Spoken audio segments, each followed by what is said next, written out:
You are beginning to enjoy your own desire.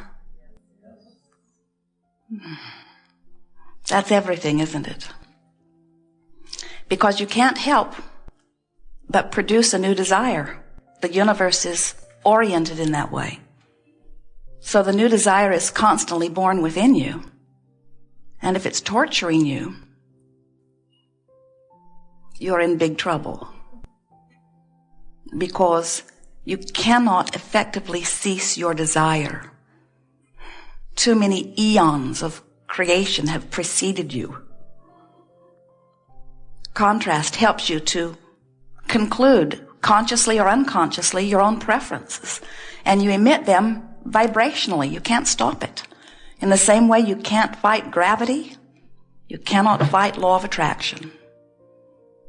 So as the desire emanates from you, a vibrational signal which you may be aware of or you may not be aware of, but it's happening in any case. As this vibrational signal radiates from you and law of attraction responds to it, you really have only one thing to do, and that's make sure you are offering a clear signal.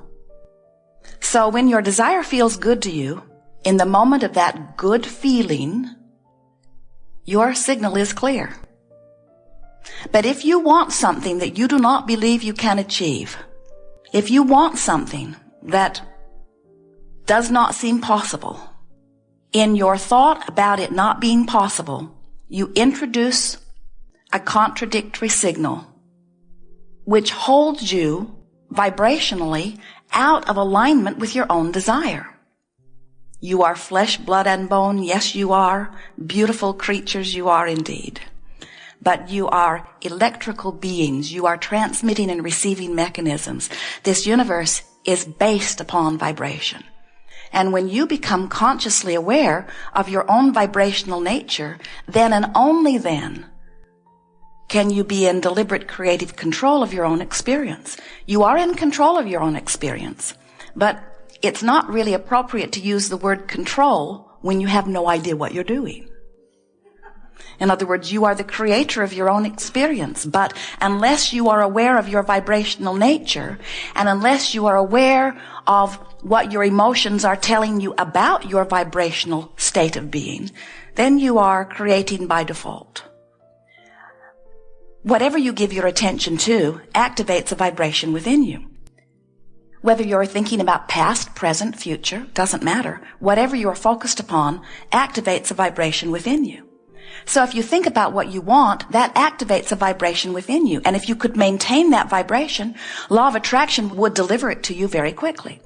But as you focus upon what you want, but then you notice that it isn't happening, and you focus upon what you want, but then you wonder what's taking so long, now you are offering all kinds of contradictory vibrations, and what you want cannot easily come to you. Not because you're bad, and not because you're inappropriate, and not because you're unworthy, but in the same way that you do not call your radio inappropriate or unworthy when you set your dial or your tuner on a station that is different than the one you really want to hear. You understand that if you want to hear what's being broadcast on 101 FM, you've got to line your tuner up with that. You don't say, stupid, unworthy radio. If you were really good, if you'd been born under the right star, if you hadn't been bad in past lives, you would be able to play anything that I want to hear. You understand the frequencies have to line up. And the same thing is true with you. You got to line your frequency up with the frequency of your desire, or you are preventing your own desire from being realized. It's as simple as that. Everything is about vibration, and every vibration is managed by law of attraction. So when you give your attention to something, it activates a vibration within you. Focus is your creative edge. What genius is on any subject is just attention to the subject, because law of attraction takes care of the rest. Think about your own experience, or play with it today and tomorrow. Give your attention to something. Choose something where you don't have all kinds of contradictory feelings about it. Choose something that's sort of neutral as far as you are concerned. and write it on a notebook and focus on it for a minute or two and write words such as, I am interested in this subject and I have been wondering about this subject and I wonder if there's any information out there for me about this subject. And you will be bowled over by how many things turn up on that subject simply because you have activated it. Jerry and Esther had lunch at a restaurant that they go to frequently when they're in the area. And as they walked in, they were singing a song. And then they spent an hour in the restaurant. They talked to several people. They talked with each other on several other subjects. And when they walked back out the door, they picked the song up right where it left off. And Esther said, we left that thought form right here on this porch. And we walked right back into it. They laughed about it. But experiences like this let you know that the thought even lingers for a while. In other words, you can walk into a room where a happy party has taken place, and if you are in vibrational alignment with well-being, you'll pick right up where that happy party left off.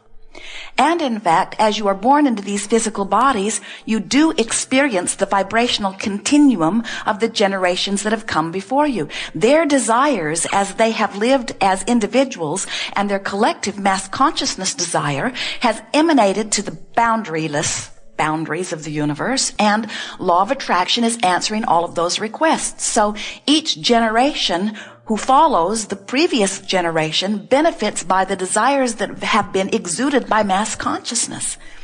You see, all you have to do is ask, and it is given. But so many of you stand in your now missing something that you want, and you would argue with that. You would say, surely it is not that way, because I know there are many, many, many things I've been asking for that are not coming to me, or have not yet come to me. I see no evidence of them inside. And we say, that's because you are not, in those cases, a vibrational match to your own asking. You're asking for something you don't believe, but you're not believing it is the dominant vibration within you. So, you are magnificent genius creators who have at your basis freedom. You are so free you can choose bondage. And at this free basis, you have greater worthiness and legacy for well-being that we could find words or time to convey if we spent all day, every day, the rest of all of your physical life experiences. Your worthiness is not an issue to anyone but to you. And the reason that so many of you do not feel worthy of well-being is because you've been offering vibrations not knowing how you're offering, and then taking score of what's coming back in response to your vibration, and then concluding that somebody outside of you must be concluding that you are unworthy, and therefore that is why you are holding yourself apart. And we're wanting you to understand that nobody's affecting your vibration but you. Oh yes, there are plenty of influences. And when you give your attention to those that you grow up around, in other words, there is a lot of influence. You do. You learn your vibrations from your parents. You learn your vibrations from those around you in your schools. You learn your vibrations from the television. You learn your vibrations from your own experience. There is plenty of influence to go around. But what we are wanting to reawaken within you today is that you never ponder and therefore activate a vibrational influence without your guidance system saying to you, you're on your way back to Phoenix. We know you said you want to go to San Diego, but you've just made a U-turn. Jerry and Esther spent the night in Yuma last week.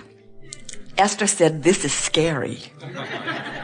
But it just turned out that way as they broke the miles from San Diego to San Antonio. It was about the right spot for a night there. And so they spent the night in a very nice place. And then in the morning, Esther said, let's go find a Yuma sign. We should take a picture of it for the quarterly journal.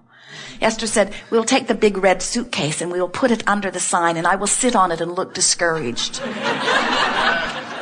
And Jerry said, the only problem with that is the sign is 20 feet in the air and you'll be sitting down here on the ground. And then Esther saw the perfect sign. It said, Phoenix that way, San Diego that way. And Esther said, that's the picture. Get the camera, get the camera, get the camera, get the camera. But before Jerry could get the camera, they had passed under the sign. So, no problem. We will make a U-turn. Which is not the easiest thing to do with a rig that is 67 feet long, but they made the turnaround, came back to the sign, and Esther is going very slow. The cars behind her are wondering what is happening. And Jerry is poised at the windshield to take the picture, but the lens cover is over the... And so he misses the picture. No problem, we'll make another U-turn. So they turn around again, they come back. This time, the camera says, out of memory. No problem, we'll make another U-turn. This time we'll stop. So they stop. Esther dumps the pictures out of the camera. They make another U-turn. They get right there to take the picture, and this time the camera says, no power. No problem. They turned on the generator, plugged in the camera, made another U-turn, and a delightful picture they did get. Esther said, we are living Abraham's self-fulfilling prophecy. We are spinning around in Yuma. The only reason that anyone would stay someplace that they don't want to be is because where they are has more of their attention than where they want to be.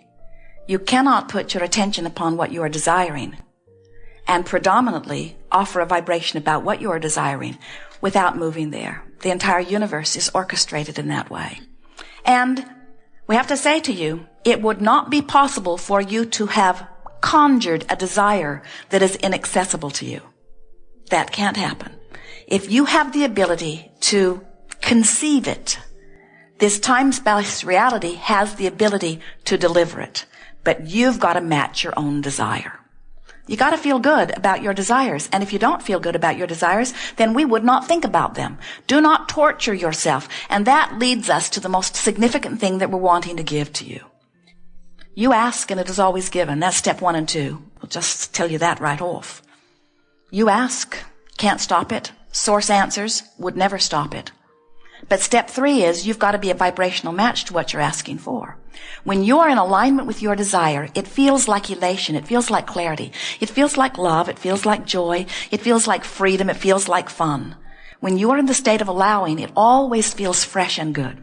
When you are in the state of disallowing or resistance, it feels like fear, it feels like anger, it feels like frustration. It doesn't feel good. There are only 2 emotions. One feels good and one feels bad. But there is this infinite range between them. In other words, you call them all kinds of different things because of different exposure to different experiences. You find different ways of describing your emotions, and you have become better at pinpointing verbally words that mean how you feel. In other words, your ability to describe feelings is unsurpassed. Even your color palette is not as broad of spectrum.